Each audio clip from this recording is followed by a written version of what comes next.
बुधवार को अष्टमी तिथि है। और शिव महापुराण की कथा कहती है, गणेश पुराण के तृतीय अध्याय में वर्णन किया, गणेश चतुर्थी से लेकर अनंत चतुर्दशी के बीच में बुधवार के दिन अगर अष्टमी पड़ जाए तो ऐसी कोई बीमारी नहीं जिसका इलाज ना हो पाए। कुछ ना करिए, हरा मूंग की कटोरी भर लो। मूंग जानते हो, हरे मूंग, मूंग की दाल होती है ना, जो हरा मूंग, आखा मूंग हरा की कटोरी भरो, उस पर गुड़ की एक थोड़ी, गुड़ की बट्टी, गुड़ की एक बाटी उस पर रखो, 5 बेलपत्र रख लो। और जिस व्यक्ति को बहुत भारी बीमारी है, कैंसर जैसा रोग भी है, किडनी लीवर जो भी उसके खराब हो रहे हैं, कोई तकलीफ है, ऐसा लग रहा है कि बहुत सांस चल रही है, कहीं बीमारी ना हो जाए, बहुत तकलीफ हो रही है, बस वो कटोरी में मूंग लेकर उसमें गुड़ की खोड़ी रखकर 5 बेलपत्र रखकर, बुधवार अष्टमी तिथि, राधाष्टमी भी है, दुर्वाष्टमी भी है। दुर्वाष्टमी जिस दिन भगवान ने, गणेश जी ने एक राक्षस का संहार करा था और कश्यप ऋषि ने उनको दुर्वा दी थी, वो अष्टमी है। पहली बार दुर्वा चढ़ी थी गणेश जी को, उसका व्याख्यान आएगा भी कथा। मूंग कटोरी में भरकर, गुड़ की खोड़ी रखकर, गुड़ की बट्टी, 5 बेलपत्र, जिसको बहुत बीमारी हो, दमा, श्वास, किडनी आदि का आदि बहुत बीमारी हो, 21 बार शरीर पर से उतार कर महाराज सीधे हाथ में रखकर नाम गोत्र खुद का बोलकर और भगवान से, गणेश जी से विनती कर कर अष्टमी तिथि के दिन, बुधवार के दिन उस कटोरी नहीं लेना, पुरानी कटोरी नहीं लेना, कोई कटोरी घर में नहीं हो, नई कटोरी, और उसको गणेश जी के मंदिर में पहुंचा दीजिए। गणेश जी के मंदिर में पहुंचाएं, गणेश जी के मंदिर में पंडित जी भी बैठे रहें, हाथ में मत देना उस कटोरी को, भले दरवाजे पर, चौखट पर, गणेश जी के राइट हैंड की ओर, आपका उल्टा हाथ होगा, गणेश जी का सीधा हाथ होगा, तो गणेश जी का जो राइट हैंड हो, दर्शन करते समय सीधा हाथ इधर आएगा, उस हाथ के वहीं पर, अर्थात जमीन पे ही रख देना, पर रखना भूमि पर ही। महाराज कैसी भी बीमारी होगी, अगर चलने में भी तकलीफ हो रही होगी तो बेलपत्र के साथ अगर प्रतिदिन शिव के मंत्र का जाप करती हो और मां आदिशक्ति के नाम का एक दीपक शिव के मंदिर में अगर लगा देती हो, या देवी के मंदिर में शिव के नाम का दीपक लगा देती हो, और वो रुपया, वो बेलपत्र 9 दिन तक अपने हाथ में रोज रखना है, 5 मिनट रखो, 2 मिनट रखो, और उस रुपए और बेलपत्र को अपने पास रखो, 9वां दिन पूर्ण हो, बेलपत्र शिव को समर्पित कर दो, और वो रुपया शिव जी को स्पर्श कराकर वापिस अपने हाथ में लेकर अपनी अलमारी में या तिजोरी में रखो। वो गोपनीय गुप्त नवरात्रे आपकी जीवन में ऐसी संपदा देता है कि जीवन में वैभव की कमी नहीं। शिव और शक्ति, इन दोनों की साधना, उन दोनों के साथ गुप्त नवरात्रे ये नहीं कर सकते तो थोड़े से अनार का रस या अनार के दाने, थोड़े से 2-4 दाने प्रतिदिन अनार के दाने 2-4 अपनी माता रानी के, शिव के स्मरण में, अपना घर का जो मंदिर हो जिसमें भगवान बैठे हों, तुम्हारे घर के मंदिर में जो भी भगवान बैठे हैं, अगर 9 दिन तक लगातार अनार के 2-4 दाने का भी आप रोज माता रानी को अगर भोग लगाती हो, और उस अनार के दाने का या शिव को भोग लगाते हो, उस अनार के दाने का घर के जितने सदस्य एक एक दाना अनार का सब खा लें, शरीर में रोग कैसा भी हो वो रोग समाप्त होकर ही रहता है। गुप्त नवरात्रे शिव और शक्ति की आराधना के होते, शिव और शक्ति, शिव और शक्ति की आराधना। शिव को भजने के लिए।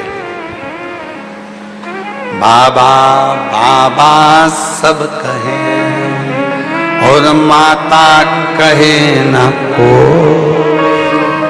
एक बार जो माता कहे सो काशी में हो।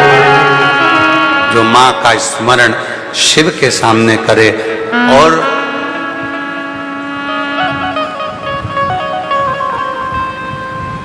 शिव का स्मरण माता के सामने करे तो माता प्रसन्न हो जाती है। प्रसन्न। कल कथा में कहा था, स्मरण में होगा आप लोगों के, देवी को प्रसन्न करने के लिए अग्नि की जरूरत पड़ती है और शिव को प्रसन्न करने के लिए जल की जरूरत पड़ती है। कल की कथा में कहा था। जितने देवी के उपासक हैं या अष्टमी नवमी पूजने वाले हैं, वो कंडा जलाकर, गोबरी जलाकर, गाय का गोबर सूख जाता है उसको जलाकर उसमें धूप छोड़ते हैं। मालपुआ या पूड़ी या खोट या सब्जी जो भी बनता है उसको छोड़ते हैं। अष्टमी नवमी पर पूजन करते हैं, धूप देते हैं, अग्नि में छोड़ते हैं। क्यों छोड़ते हैं? क्योंकि देवी अग्नि से प्रसन्न होती है और शिव जल से प्रसन्न होता है। जल से, देवी अग्नि से और शिव जल से प्रसन्नता। उसकी प्रसन्नता हमें सुख देती,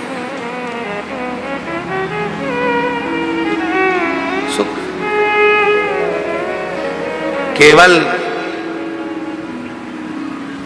4 नवरात्रे होते हैं, 2 गुप्त होते हैं, एक चैत्र का होता है, एक शरदी होता है। केवल 4 नवरात्रे ऐसे होते हैं जिन नवरात्रे में शिव जी के मंदिर में अगर दीपक भी लगाया जाता है तो लंबी बत्ती का लगाया जाता है। बाकी के समय में शिव के मंदिर में गोल बत्ती का दीपक लगता। क्यों? कहते हैं 64 योगनियां। आपको पहले भी कहा था, आज फिर अच्छे से समझ लीजिए। ये शिवलिंग है, ये जलाधारी है, ये पानी बहता है, बीच में अशोक सुंदरी है, राइट में गणेश जी हैं, लेफ्ट में कार्तिकेय हैं। शिवलिंग के ऊपर जो जल टपकता रहता है वो शिव जी की 5 लड़कियां जया, विषहरा, शामलीबारी, दौतली, देव है। ये पीठिका पार्वती जी का हस्त कमल, ये पीठिका पार्वती जी का हस्त कमल। इस पीठिका के नीचे जितना मोटा भाग रहता है, शिवलिंग जहां रखा है उस पीठिका का जितना मोटा भाग, जहां से पानी नीचे गिरता है, जितना मोटा भाग होता है, इतने पूरे मोटे भाग में मां आद्य शक्ति के 64 योगनियां यहां पर विराजमान होती है। जब हम जल समर्पित कर कर लंबी बत्ती का दीपक नवरात्रे में लगाते हैं तो ये 64 योगनियों की जो शक्ति है, 64 योगनियों का जो फल है, देवी की आराधना और साधना का जो फल है, भले हमने व्रत करा नहीं करा, भले हमने पूजन करी नहीं करी, भले हम नवरात्रे में कोई व्रत साधना तप नहीं कर पाए, कोई बात नहीं, पर जिसने शिव को जल चढ़ाया, ये जल बहकर यहां से निकलेगा। वहीं पर सम्मुख में शिव के लंबी बत्ती का घी का यदि दीपक लगाया, और कितना दीपक कैसा, तो कहा जब हम शिव को नवरात्रे में केवल दिया लगाने के लिए जाते हैं, लंबी बत्ती होती है तो उस दिए के अंदर घी को ज्यादा नहीं भरा जाता, केवल बत्ती को डुबोया जाता है और उस दिए में रखा जाता है, जलाया जाता है। शिव और वो 64 योगनियां जो यहां विराज रही हैं, यहां शिवलिंग, मां आदिशक्ति दुर्गा भवानी, गणेश जी, कार्तिकेय, अशोक सुंदरी, शिव जी की 5 लड़कियां और ये 64 योगनियां, और 64 योगनियों के बाद में ये जल बहकर जाता है जितनी दूर तक, यहाँ 33 कोटि देवताओं का स्थान होता है। इसलिए हम जब लंबी बत्ती का दीपक लगाते हैं जल चढ़ाकर नवरात्रे में, तो शिव की आद्य शक्तियां हमको सुख प्रदान करना प्रारंभ कर देती हैं और हमारे भंडार में कोई कमी नहीं है। वो भंडार की कमी को दूर करे।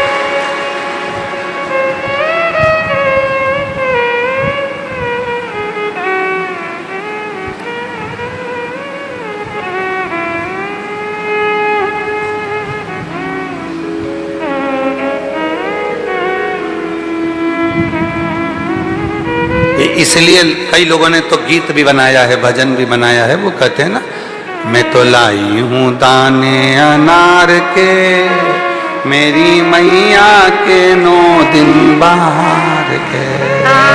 मैं तो लाई हूं दाने अनार के, मेरी मैया के 9 दिन बाहर के। माँ आद्य शक्ति की आराधना साधना के साथ शिव की साधना हो तो वो बल देती है, वो बल। और जब बल मिलता है तो हमें सुख का अनुभव होने। एक पत्र है अच्छा,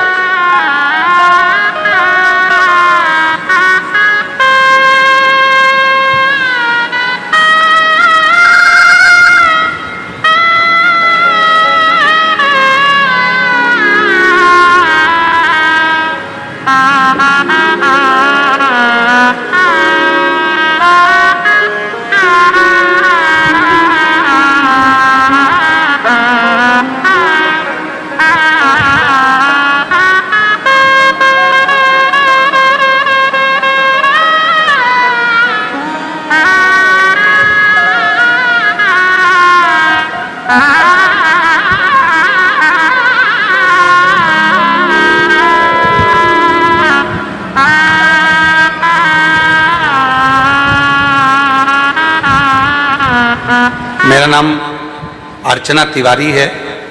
गुरुजी मैं इंदौर से आई हूँ। कहीं बैठी हूँ अर्चना जी तो हाथ हिला सकती हैं, आप ही हैं, आ जाइए। बेलपत्र। मैं 1 लोटे जल का क्या वर्णन करूं गुरुजी। मेरा छोटा भाई जलंधर पंजाब में रहता है गुरुजी।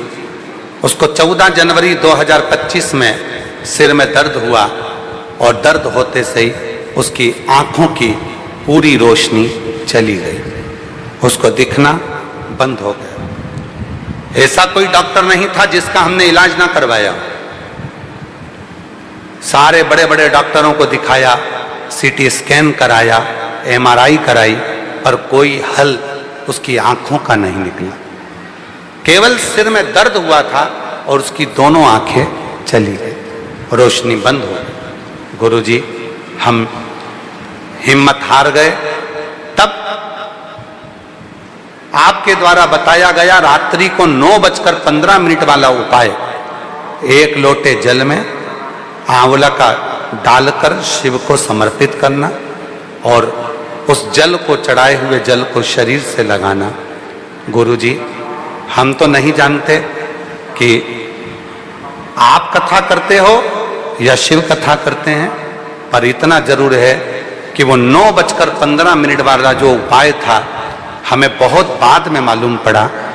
सीटी स्कैन, MRI, आंखों के डॉक्टर, पंजाब के सब जगह डॉक्टरों को दिखाया, पर कोई हल जब नहीं निकला तब हिम्मत हार कर आपका वो 9:15 वाला उपाय करा और उस जल को चढ़ाकर, जो आंवले के जल वाला उपाय है, उसको 9:15 पर कर मेरे भाई की आंखों में लगाना प्रारंभ करा और उसके शरीर पर जो लगाया 15 मिनट भी नहीं हुए और उसकी दोनों आंखें वापिस आ गई। मैं बाबा को यहाँ धन्यवाद देने को, बाबा को नमन करने, शिव शिव शंकर शंकर। गुरुजी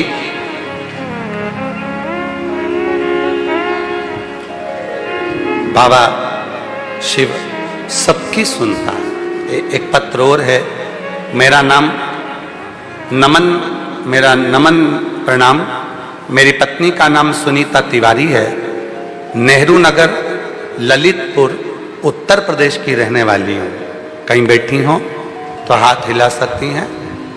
मेरी पत्नी का नाम सुनीता तिवारी, नेहरू नगर ललितपुर उत्तर प्रदेश से आई हैं। कहीं बैठी हो तो हाथ हिला सकती हैं। गुरुदेव उत्तर प्रदेश की रहने वाली हूँ, मेरी कोई संतान नहीं थी, 25 साल हो चुके थे शादी होने के, संतान का सुख नहीं हुआ। गुरुदेव तब किसी के कहने पर सफेद आंकड़े की जड़ का उपाय किया।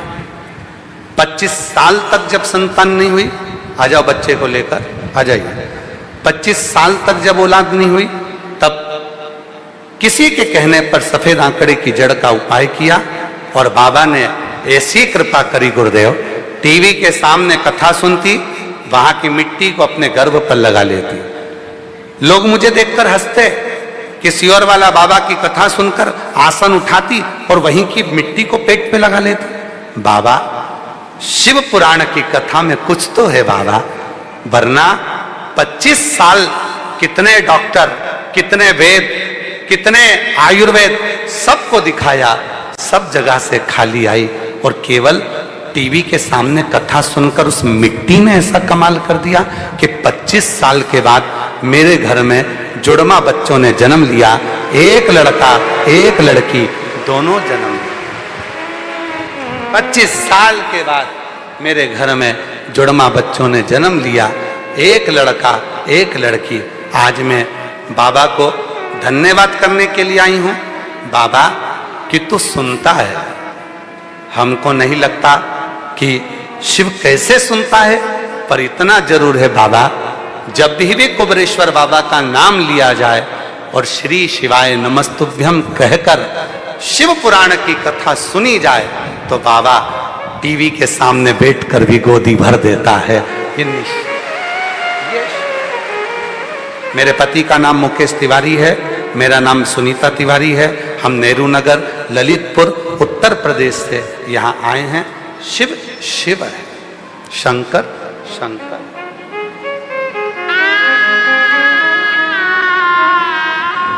और महादेव नमन चलो, महादेव नमन चलो।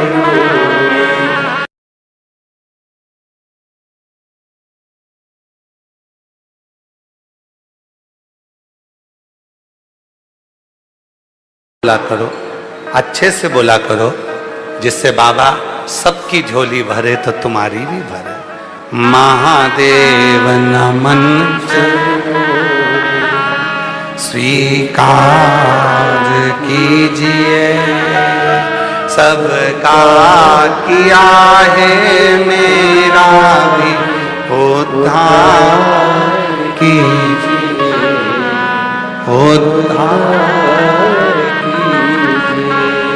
है त्रिपुंडधारी, है त्रिशूलधारी, है त्रिपुंडधारी, है त्रिशूलधारी। चरणों में तेरे बाबा जी पावन है चारों, चरणों में तेरे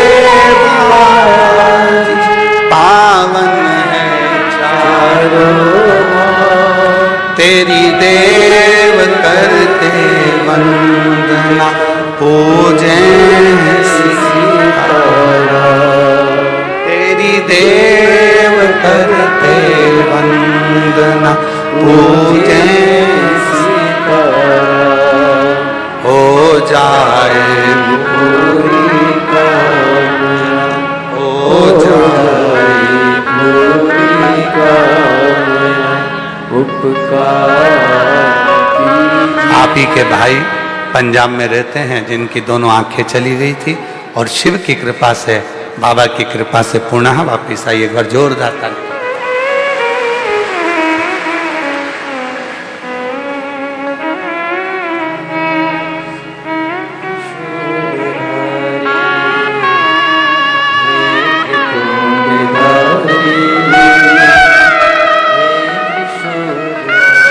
पच्चीस साल के बाद टीवी के सामने कथा सुनती, सब जगह से हार गई। सारे वेद डॉक्टर सब दिखा लिए, सब ने कह दिया कि औलाद नहीं होगी।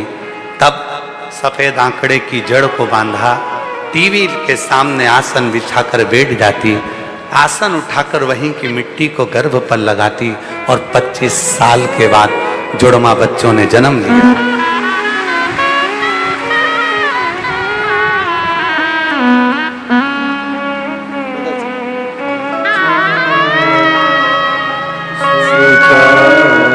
जोरदार ताली बजाइए। सबका किया है मेरा उद्धार कीजिए, उद्धार कीजिए। त्रिशूलधारी है त्रिशूलधारी, है त्रिकोणधारी, है त्रिशूलधारी। चरणों में तेरे बाबा जी पावन चरोदा, चरणों में तेरे बाबा जी पावन चरोदा। तेरी देव करते तुझे सीतारा, तेरी देव करते वंदना पूजे सीतारा। हो जाए पूरी कामना, हो जाए पूरी कामना। उपकार कीजिए सबका किया है मेरा भी उद्धार कीजिए, उद्धार कीजिए। 48 से 50 के बीच में उम्र है। अब विचार करिएगा जरा, 48 से 50 के बीच में उम्र में कोई आस लगी रहेगी क्या औलाद की? सत्य बोलो। 48 से 50 की उम्र हो जाए और विचार करा जाए कि अब बाबा हमको औलाद दे दे। अच्छा, तुम लोग शिव जी की परीक्षा बहुत लेते हैं महाराज। अब तुम तो बैठ जाते हो आसन लगा करके, हमारी गोदी भरो, और बाबा को भरना पड़ती है। हमने एक बात पहले भी कही, आज फिर कहते हैं, जितने लोग चाहे टीवी पर कथा सुने, चाहे मोबाइल पर सुने, चाहे पंडाल में बैठकर कथा सुने, आप सब जब जब कथा सुनते हो ना, तो भोलेनाथ जी को भी टेंशन हो जाता है, इतने सारे सुनेंगे तो इतने सारों को 3 महीने में देना पड़ेगा। हैरान करना।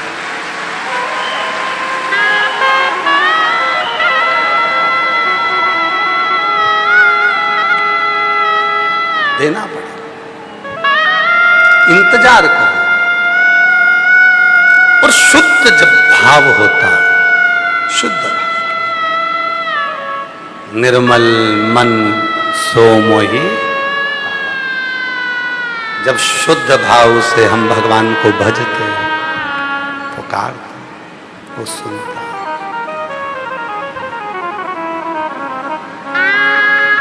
कल हम जब आरती करे कुबेरेश्वर बाबा की, और आरती कर कर जब सबसे बाबा का विनय कर रहे थे, निवेदन कर रहे थे, हाथ जोड़कर सबसे मिल रहे थे, कई भक्त आवाज लगा रहे थे, बाबा बाबा बाबा महादेव, बाबा महादेव। जब हम वापिस आए तो एक व्यक्ति ने पूछा कि लोग आपको आवाज लगा रहे थे बाबा बाबा महादेव।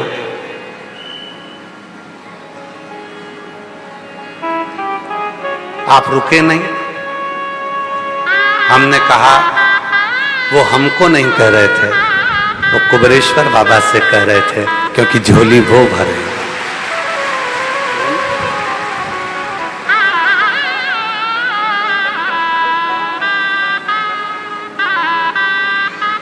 तो कहा वो तो आपको देखकर चिल्ला रहे थे। हमने कहा नहीं नहीं, वो शिव के भक्त हैं ना, इसलिए हर एक में शिव को देखते हैं, इसलिए आवाज लगा रहे थे बाबा बाबा महादेव, ओ महादेव, ओ बाबा। दूध नहीं लेते हैं। आवाज जब लगाई जाए वो शिव स्वीकार।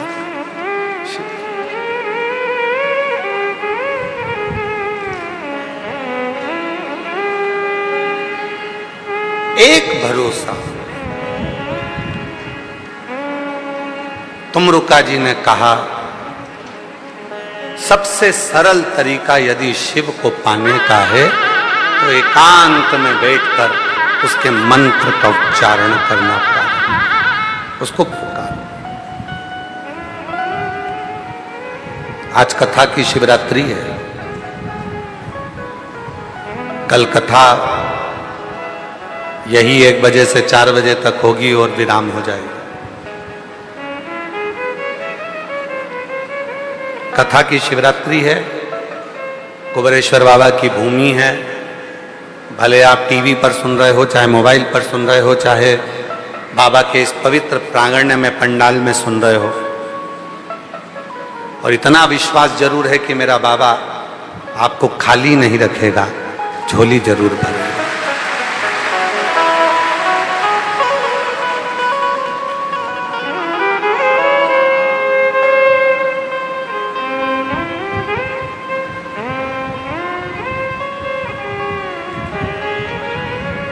बस इस मन को भटकने से रोक दो। कथा के शुरू में कहा था 2 कुत्ता होते हैं, एक कुत्ता पालतू होता है, चैन से बंधा होता है। इस मन को वैसा ही शिव से बांध दो। दूसरा कुत्ता होता है जो भटकता रहता है, कोई गाड़ी वाला निकला उसके पीछे भोंकता भोंकता जाता है, कोई निकला उसके पीछे पड़ जाता है। इस मन को भटकना छोड़ दो। बहुत सारे मिलेंगे, मंदिर मत जाओ, बहुत सारे मिलेंगे, ये मत करो, बहुत सारे मिलेंगे, शिव का चढ़ा जल मत पियो, कोई कहेगा शिव पुराण ना सुनो, कोई कहेगा ये मत करो। हमें अपने मन को काबू में रखकर विश्वास कर लेना है कि अब मैं आज से शिव पुराण की कथा सुन रही हूं, आज से मैंने महादेव को अपना बाप, अपना पिता मान लिया है। मेरे दुख अब मेरे बाप के होंगे, मेरे पिता।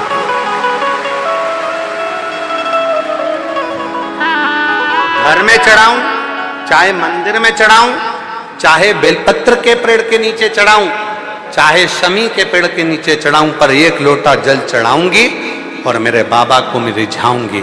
और अब जो देगा, जिस समय पर देवासुर संग्राम हुआ, उस देवासुर संग्राम के समय पर सब कुछ, देवासुर संग्राम के समय पर सब कुछ समाप्त हो गया था। जब युद्ध होता है धीरे धीरे, आप तो देख रहे हो दूसरे देश में युद्ध चल रहा है और अपने यहां गैस की कमी हो गई।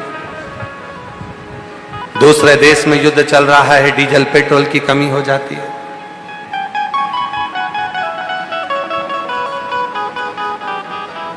जरा विचार करो कि जब इतना सा युद्ध पृथ्वी पर हुआ तो हर चीज की कमी पड़ने लगी, और देवासुर संग्राम हुआ था, सब कुछ समाप्त हो गया था, इंद्र का खजाना लूट गया था, सब समाप्त हो गया। तब माता लक्ष्मी से कहा गया कि तुम लक्ष्मी दो, तो लक्ष्मी कहती है मेरे पास भी लक्ष्मी नहीं। कुबेर से कहा गया कि तुम कुछ दो, कुबेर कहते हैं मेरे खजाने खाली हो गए। तब भगवान नारायण से कहा गया कुछ करिए, भगवान विष्णु कहते हैं मेरी लक्ष्मी के पास भी लक्ष्मी नहीं। ब्रह्मदेव कहते हैं कोई लेख धन का वैभव नहीं। तब करा क्या जाए? तब उस समय पर सारे देवताओं ने मिलकर भगवान शिव की आराधना करी। भोलेनाथ, आप भले शमशान में रहते हो, आप भले कैलाश पर रहते हो, आप भले काशी में रहते हो, भले आपके पास में घर नहीं, भले आपके पास झोली नहीं, भले आपके पास तिजोरी नहीं, भले आपके पास आभूषण नहीं, भले आपके पास बंगला नहीं, गाड़ी नहीं, पर इतना जरूर है कि आपकी रोम में लगी हुई राख में भी करोड़ों का वैभव होता है। करोड़ों चपटी भभूत में है, बोलो बोलो बोलो, चपटी भभूत में है खजाना कुबेर का। आपके कण कण में शंकर भगवान करोड़ों का वैभव भरा पड़ा है। आप कृपा करो। तब भगवान शिव प्रसन्न हुए और भगवान शंकर ने अपने 2 हाथ नीचे करे, एक हाथ में डमरू, एक हाथ में त्रिशूल लिया, जटा बंधी थी, चंद्रमा लगा हुआ था, गले में सर्प पड़ा था, रुद्राक्ष की माला थी, ने मुख मुस्कुराहट थी, नयन से दर्शन कर रहे थे। एक तरफ लक्ष्मी बैठ गई, एक तरफ कुबेर बैठ गया, और भगवान कुबेरेश्वर महादेव ने, कुबेर भंडारी ने अपना भंडार लुटाना प्रारंभ कर दिया। आप कहते हो कि मंदिर से जाते समय नंदी के कानों में, बहुत सुंदर प्रश्न है आपके, बहुत भाव से और आनंद से आपने करा, और जनमानस के कल्याण के प्रश्न है ये, केवल आपके लिए नहीं है, ये सबके लिए इतने जोरदार प्रश्न हैं। जो गलती भी करते होंगे तो इसको सुधार सकते।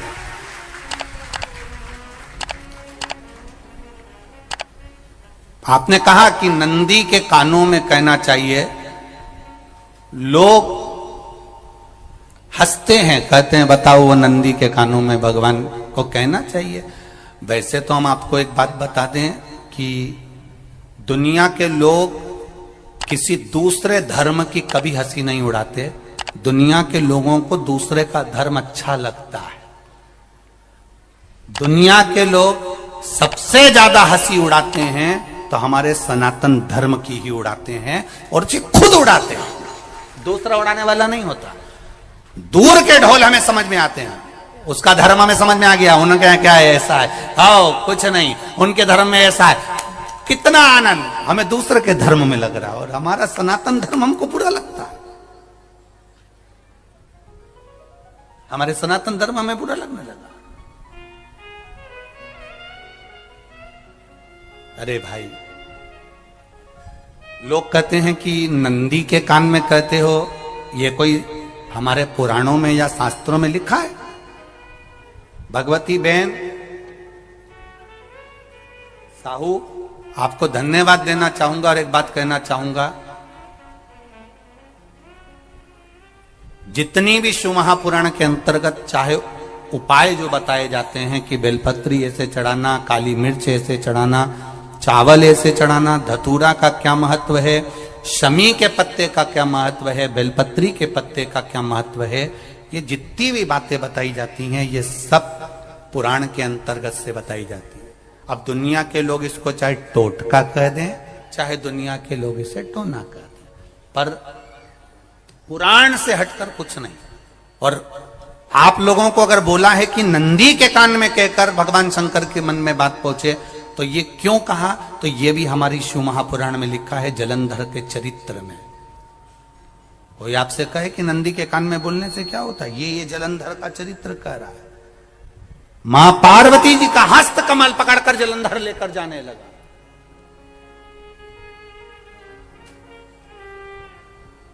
वृंदा का पति लेकर जा रहा।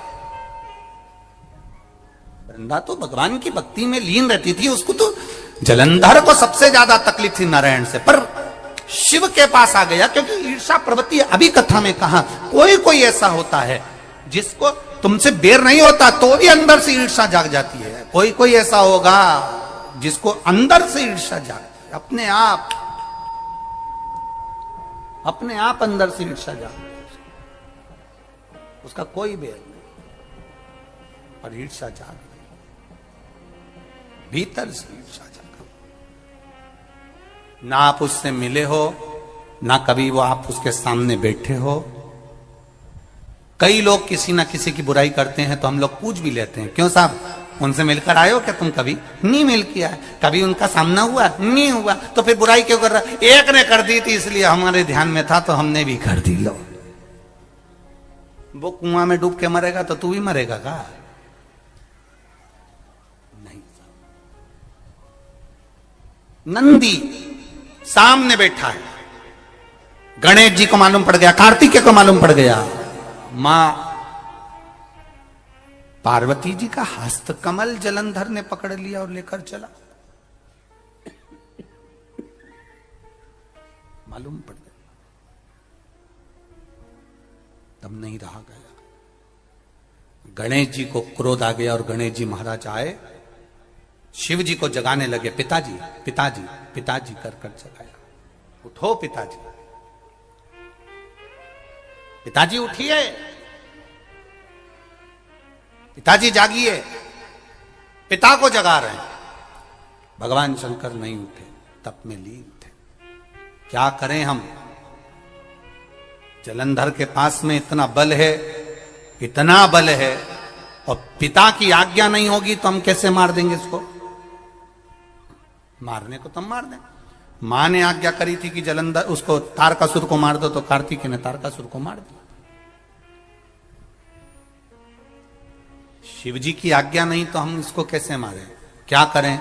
सब कुछ गणेश जी ने देख लिया, शंकर जी के ऊपर बहुत बहुत बहुत बहुत प्रार्थना कर कर देख ली, पर शंकर जी नहीं जागे। तब आखिरी में विनायक ने, गणेश ने, जितने लोग आस्था चैनल पर कथा सुन रहे हैं, जितने लोग फेसबुक यूट्यूब पर कथा सुन रहे हैं, इस बात को याद रखना कि नंदी के कान में कहने से क्या होता है वो ये इस कथा से सीख लेना। आखिरी में गणेश जी को लगा किसको कहूं, शंकर जी भी तप में हैं, नंदी भी तप में हैं, मैं किसको कहूं? शिव जी को कह के कर थक गया, पिताजी को बोल बोल कर थक गया, पिताजी जागते नहीं। अब मैं किसको कहूं ये बात, किससे कहूं?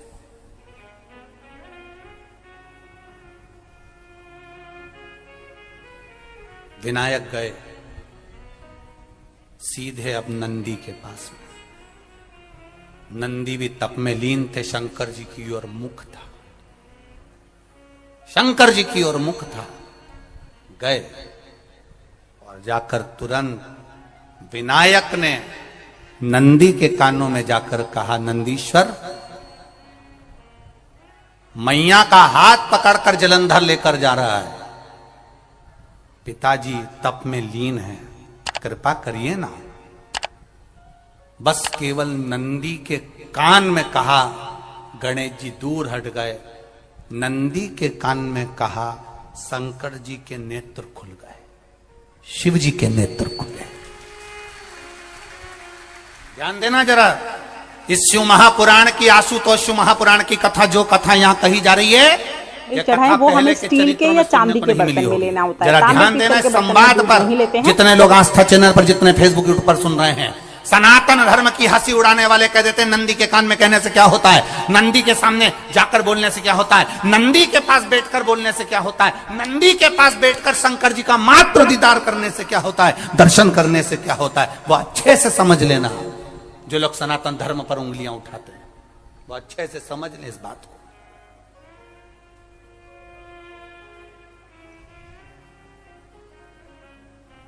क्या होता है? नंदी तप में लीन, शिवजी तप में लीन, शिव नहीं उठ रहे। विनायक ने नंदी के कानों में जाकर कह दिया, नंदी के कान में जाकर कहा, नंदी के नेत्र नहीं खुले। नेत्र किसके खुले? जम के बोलो, महादेव के खुले, शिव जी के खुले। ये मन का तार। नंदी शंकर की आराधना कर रहे थे, शिव अपनी भक्ति में डूबे थे। यहां कहा, यहां पहुंचा, जो दिल में था उस तक बात पहुंच गई। नंदी के दिल में शिव थे, तुम कहे, नंदी ने शंकर तक बात पहुंचा दी। वो सूत्र जो बंधा था दिल से दिल तक का, वो पहुंच गया। वो सूत्र जो दिल से दिल तक बंधा हुआ था, मन से बंधा हुआ था, खबर वहां तक पहुंच गई, खबर पहुंच गई। उसको जानो, लुटाइए, ये मौका मिला है आनंद का, दिल से प्रेम लुटाओ।